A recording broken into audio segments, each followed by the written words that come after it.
pledge allegiance to the flag of the United States of America and to the republic for which it stands, one nation, under God, indivisible, with liberty and justice for all.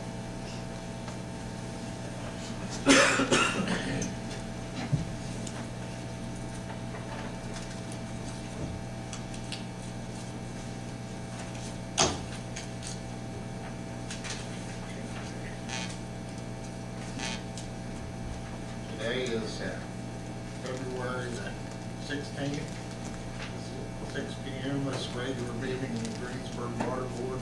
Have a roll call. Tom? Chuck? Here. Tony? Absent. Frank? Absent. Iris? Here. Robin? Here. The minutes from January's meeting were distributed in your packet. Is there any objections or corrections to the minutes as distributed?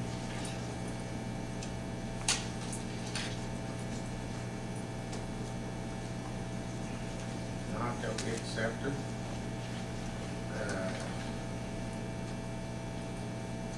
First order of business, final pay request for Veterans Way water line. Did you want me to speak about that? Yes. Okay. In your packet, you would have a claim for the final payment on the Veterans Way Freeland Road construction project that Ron May spoke to you about last month's meeting.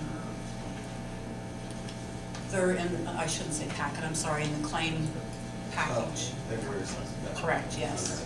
It was in the amount of $35,771. And there was another claim to pay the retainage that we have held in the amount of $6,318.19. And Ron, you both have stated that this is complete. Is that correct? In your last meeting, you approved a change order that was the first amount that Donna read, the $35,000, that was for some extra items that were encountered. And then there was a 10% retainage on the first 50% of the contract amount. And in fact, the way the contractor billed that was he commingled the retainage on the road portion and the water portion, so the road portion ended up picking up most of the retainage. So the retainage on the water work was relatively small considering the size of the project, and that's why that number was so small. With this payment here, the contract will have been paid in full and makes the total payment in agreement with the change order that you approved last month. Correct. And I guess I have a question with that. Rick, does that make the warranty start, like the one-year warranty? Is that how it goes into effect, that it starts today? Or? That's what I was on the understanding from the email you sent me. So. Well, it's kind of a question on my part. That's the way we've always done it. That's the only reason. I thought the warranty started after we got the deed of dedication. Okay, and that would be one And after. they would have to warranty it for 1 year from that point. Okay. I thought that's how we did it in the past. And that's after it's been in the ground for 1 year? Right. Okay. And then that period would start today? Okay. Thank you.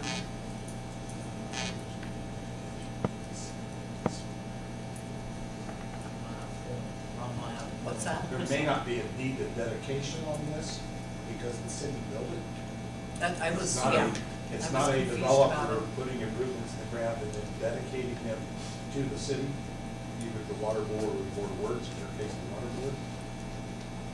So it may be that it's just there.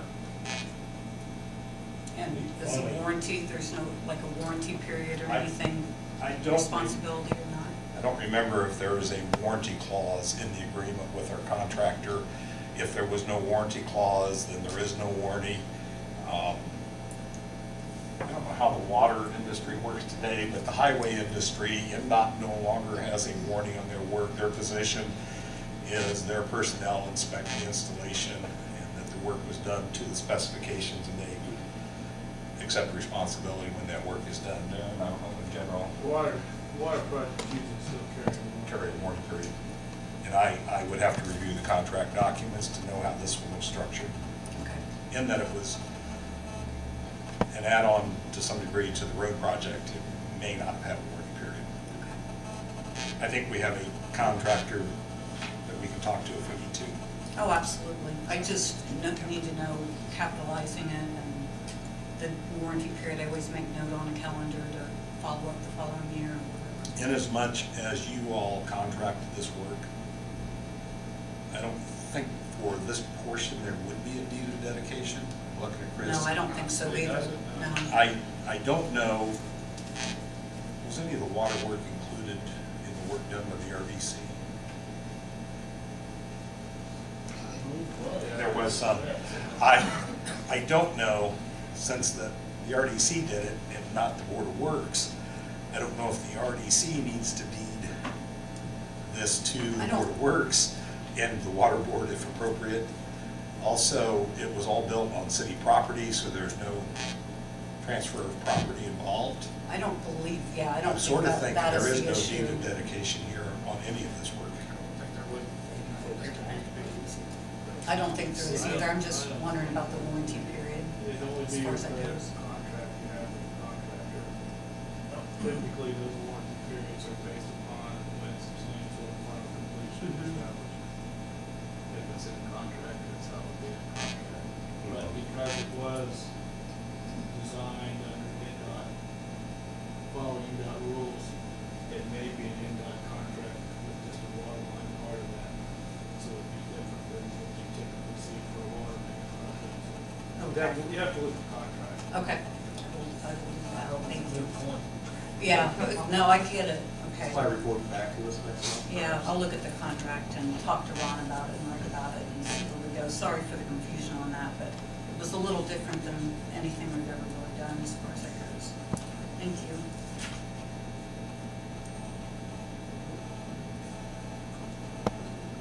Do we need a motion to pay this final? Yeah, you guys have already signed it, and it was, yeah, Ron, it's just a claim, it's a normal claim, it just finished, and that was just my question. Thank you. HNTB river intake there. Dr. Cody said, yeah.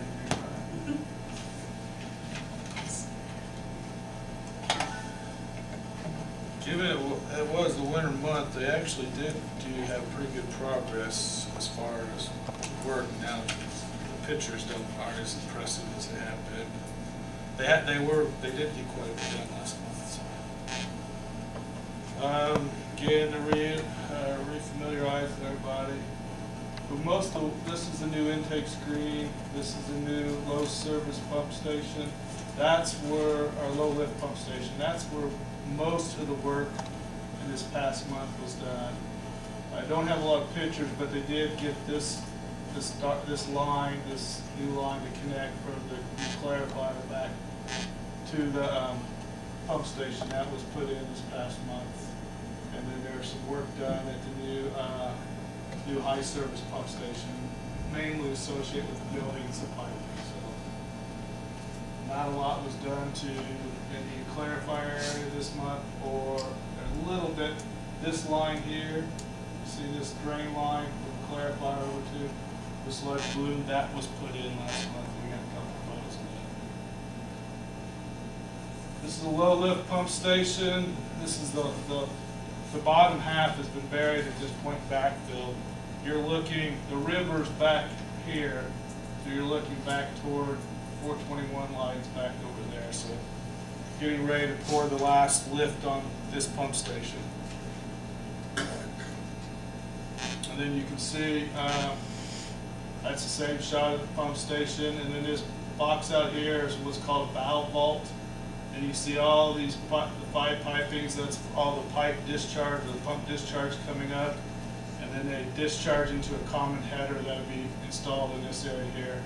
The vault's just basically there to access the valves and stuff in case they need to exercise, turn them off and on, close them, and do anything else. So again, here they are getting ready to set the forms for this upper pour. You can see here they poured the slab for the valve vault.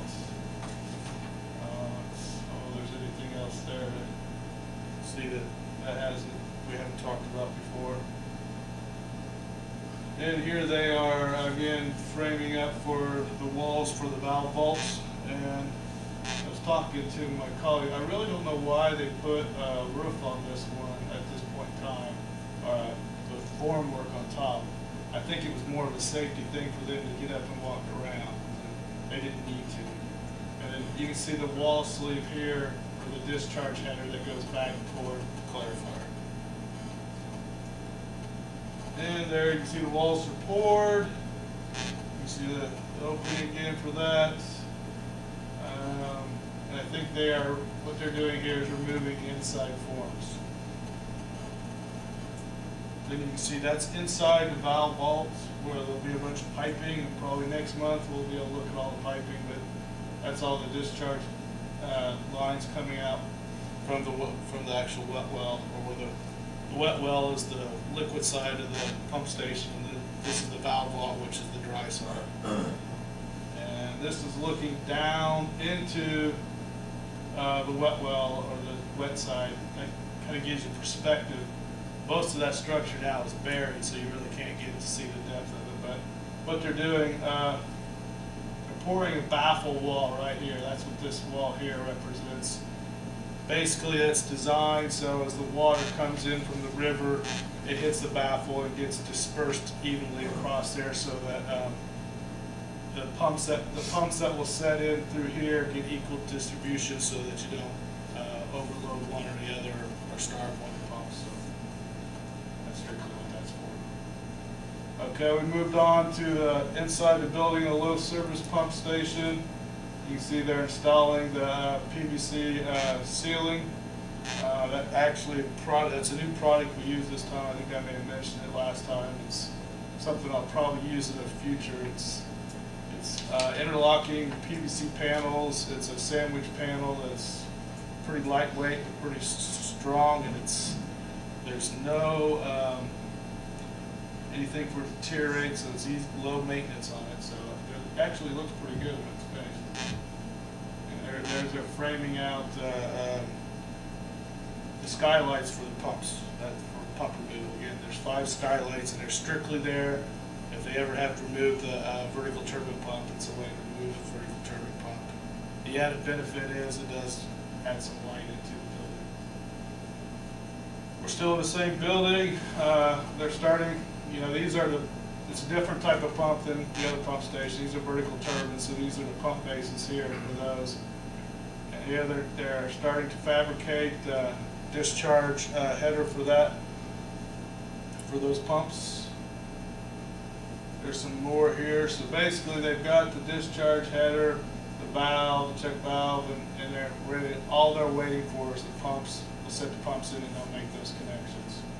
So, and they're in the process right now of painting that piping. And there is the flow meter. That's this blue thing right here. So that they'll be able to tell how much water is being pumped out of the pump station. Mag meters.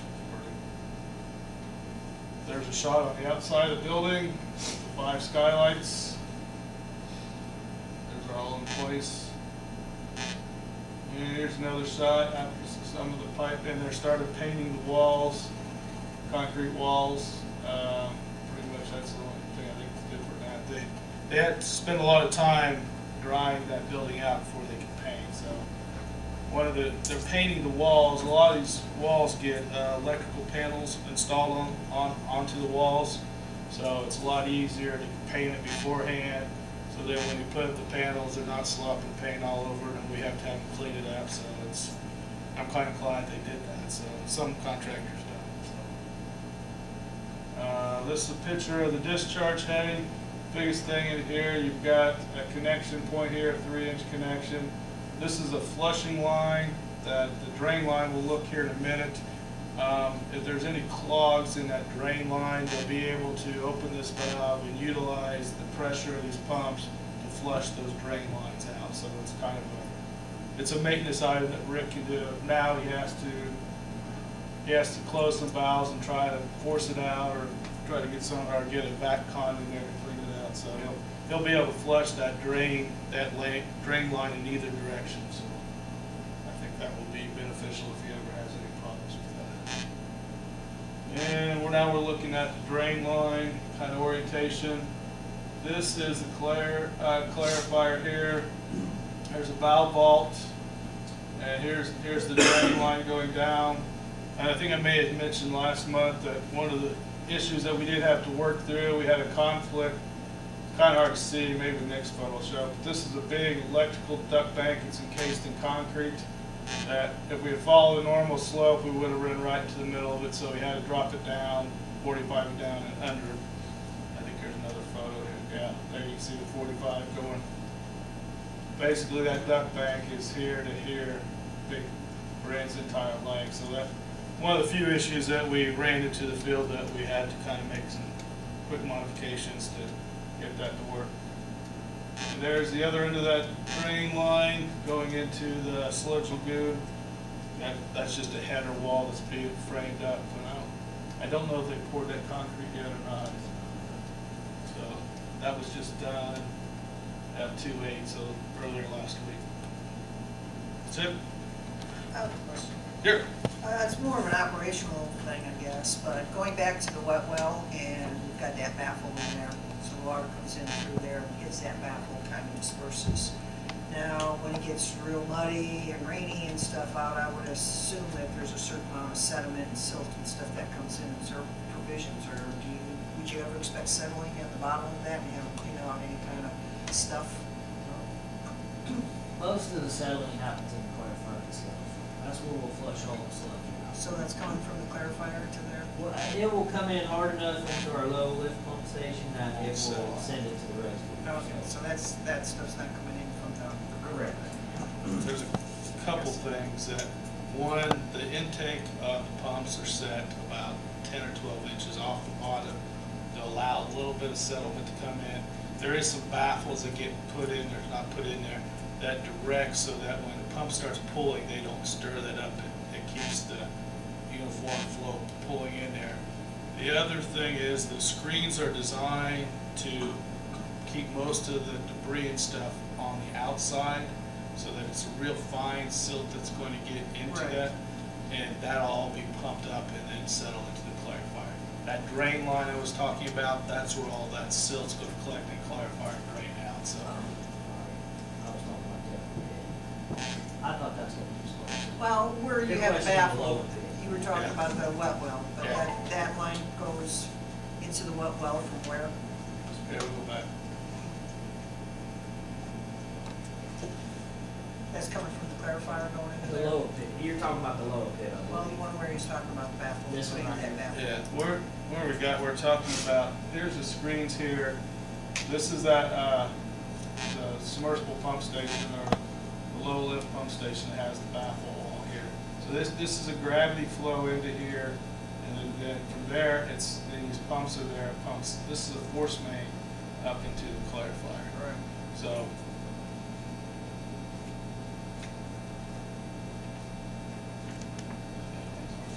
yeah, Right so, there. yeah, so the pumps will set in here on pedestals and keep that off.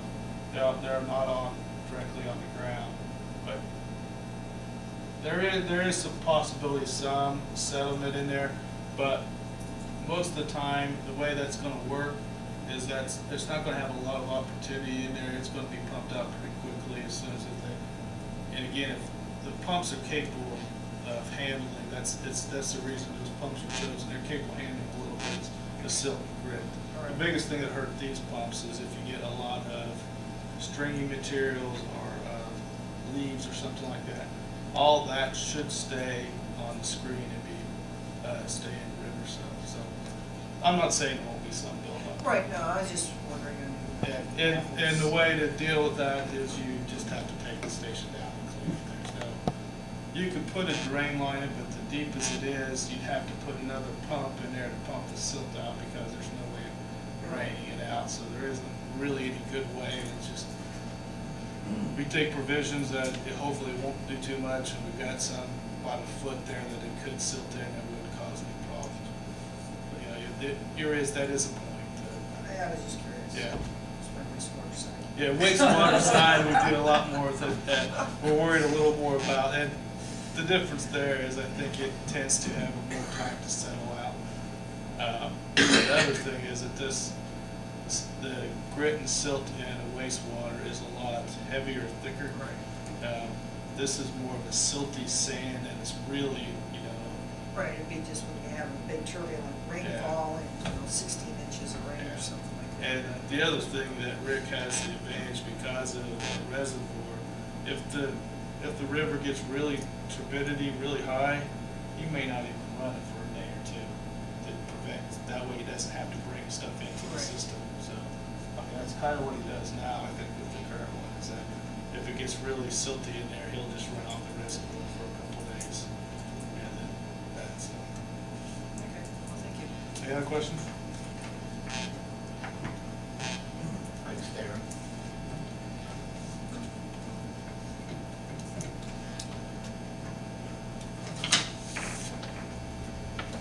R Equine.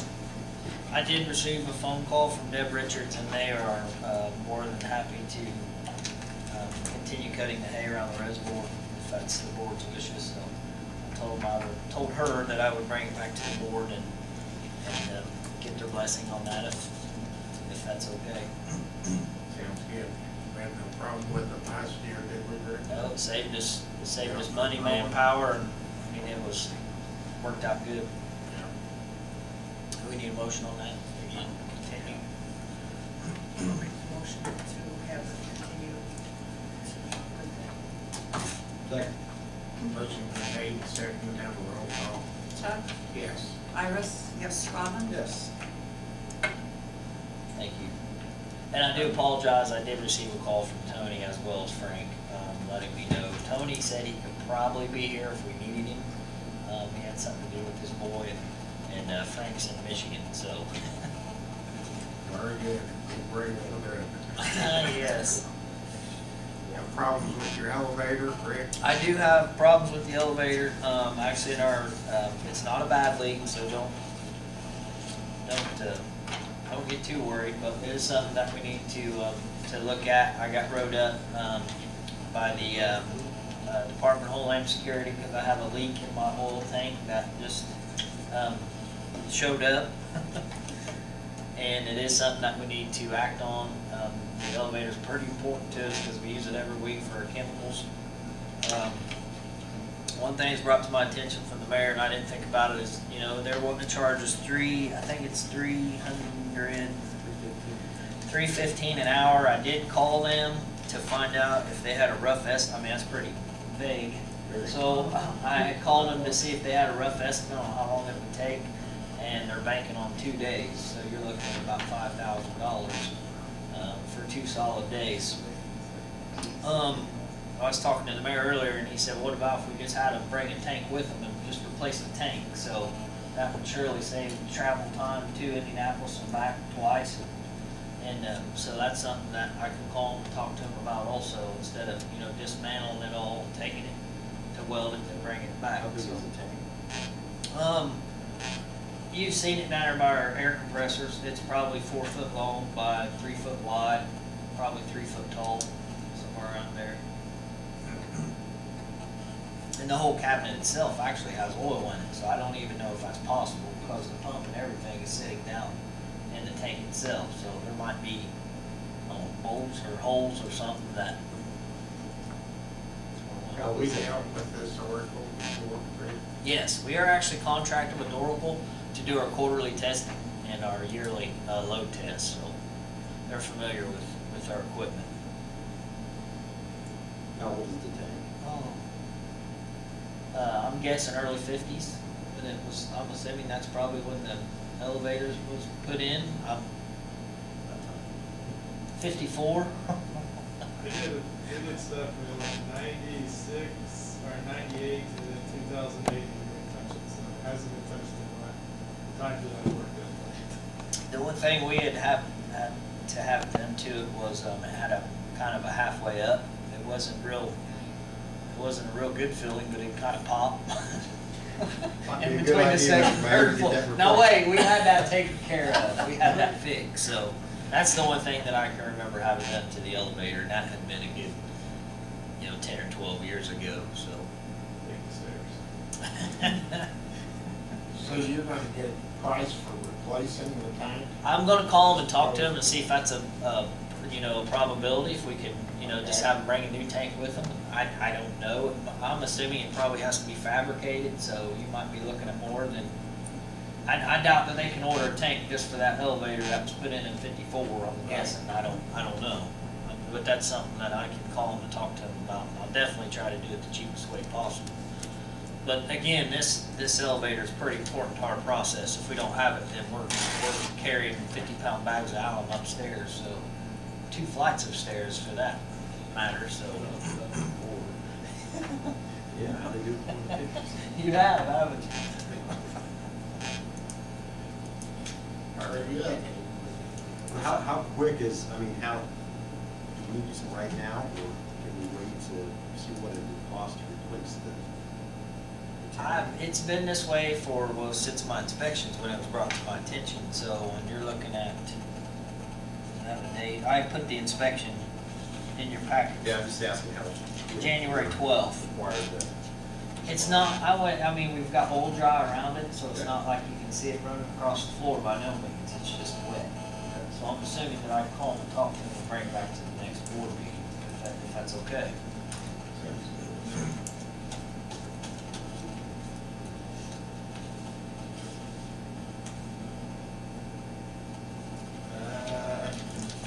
Consumer confidence report. This is just the CCR that we do every year. We have to send it to our customers, mandated through the state. I have submitted the CCR to IDEM approximately 2.5 weeks ago, and I have not heard anything back from them yet, which can be a good thing, can be a bad thing. If it's not detected, we do not have to list it. It's why you see your VOCs undetected.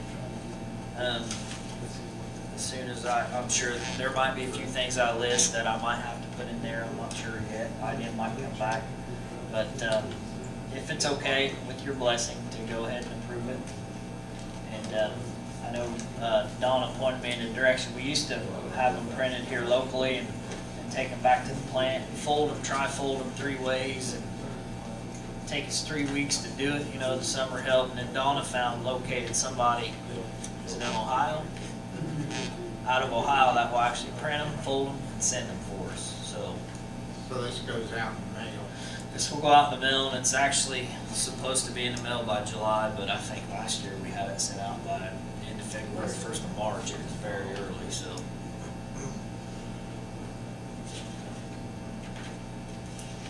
We need approval of this report. Yes. So moved.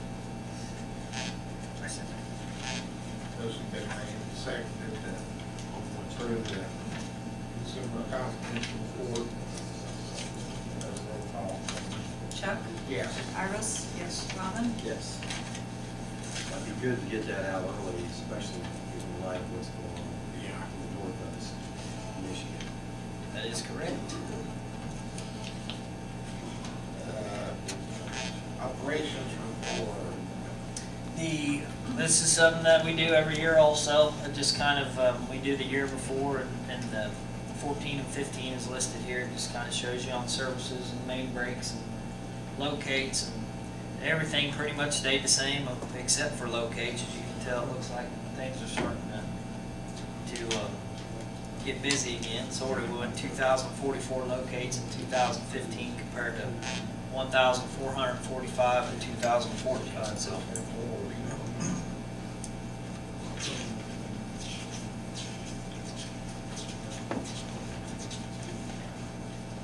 You have any questions on that? Or?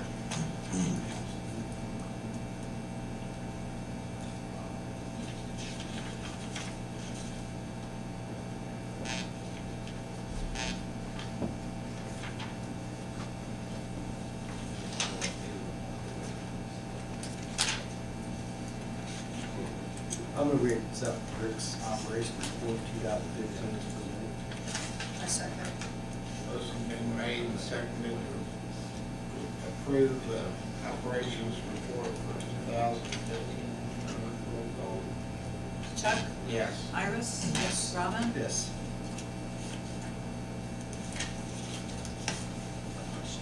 Yes. What are roll shots? Mole shots is directional bore. Are you familiar with those? Okay, say we have a sidewalk or we have to shoot underneath a road. We have they call it a mole. It's 2.5 inch in diameter and it's air operated. And we can dig a hole on one side and shoot it across without digging up the road itself. That's why it's called. That's why it's called a mole. Now, sometimes it comes out where it needs to, sometimes it's not even close. Right, So, right. it just depends on what it runs into underneath the road, Yeah. just like a mole. Might shoot that direction, it comes out over here. So. But it saves the roads, it saves, we do a lot of sidewalk shots. I mean, it's just easier. Thank you. No, yes, that's fine. I just didn't think you were going around giving shots to holes or something. Darren needs I something to need take a care lot of of moles. shots. You are. My yard is getting destroyed. I have a dog that I can bring over and take care of those, yeah. And when they got the rest of your yard. That's all I have. Anybody got any questions for me? Rick, is our water safe, unlike our friends in Flint, Michigan? You know, that's a good question. I thought I'd have a lot more phone calls. To answer that question, yes. In 1992, EPA came out with lead and copper rule, as we all know, and that was because of situations that Flint, Michigan's in right now. I can't sit here and tell you exactly what happened. I did have a surprise visit with IDEM last week, and we kind of talked about it, and I'll get into that. But anytime, and we've had it here before, where you get a low pH, your water's a little bit corrosive, and that all depends on your coagulant you use. We use a lot of alum, which has a tendency to drop your pH. Ours knows all about this. When you drop your pH so low and then you have an alkalinity that's not high enough, you get corrosive water, which when we get rusty water calls or whatever, that's what's happening. There is ways to treat that, to keep that from happening. In the past, if our alkalinity was too low, we was using more alum. Believe it or not, you'll use more alum with cleaner water that we have coming in. What happens is we will not have to add some caustic soda to bring the pH up, so your water's not as corrosive. Another thing that I'm doing now, and I have done it for the last couple of years, is I'm adding sodium bicarbonate on our raw water side. Excuse me. And the reason I'm doing that is because our alkalinity, for some reason, has been running a lot lower than it has in the past. When you run a lower alkalinity, you got to have a higher pH where you have corrosive water. So right now, we're kind of in a happy medium. There's a couple different things that could have happened in Flint, Michigan. And the reason I bring that up also is in '92, they seen this could be a potential problem. So back in the day, they had galvanized lines. Well, in galvanized lines, a lot of them had what they called lead goosenecks. Well, when you have corrosive water sits in lead goosenecks, which could be anywhere from 8 to 10 foot long, and it's leaching that lead out with your first draw, what they call first draw, when you turn your water on and people's drinking that, it's not good for you by no means. And that's why I think lead's 0.015 parts per million, copper's a lot higher, 1.2, 1.3 parts per million, somewhere around there. It's not as hard on your body, but it's not as good. I mean, it's not good, you can take a lot more. So what we've done, a couple different things to answer your question is, back in the early '90s, we started renewing our services with taking the lead goosenecks out, renewing, putting the copper lines in. We use copper, putting the copper in, getting rid of the lead goosenecks. I'm happy to say that unless we stumble upon one somewhere that we have overlooked in the past, we've renewed all the services in the city of Greensburg. That's the first step that we took. The second step is you just got to, Iris, the only thing consistent about surface water is how inconsistent it can be. So you just got to keep on top of it. And I hope I didn't mumble on there too much, but yes, our water's safe, and that's why. Good. Good to know. That's Do you have it. anything No more else to bring questions? before the board, Rick? Nope, I'm good. Very good. Mayor, have anything you'd like to talk about tonight? No, nothing I know of. Does anybody have anything to bring up before the board? Oh, I do have one just to let you know, I did kind of bring you up to date on something I got a call on last month prior to the meeting, And me, the mayor, and Darren with HNTB, we got a field trip scheduled for Friday morning. So hopefully I'll have a little more information for you next month also. Probably not gonna be a lot, but it'll be something to report back to you. I did not do that.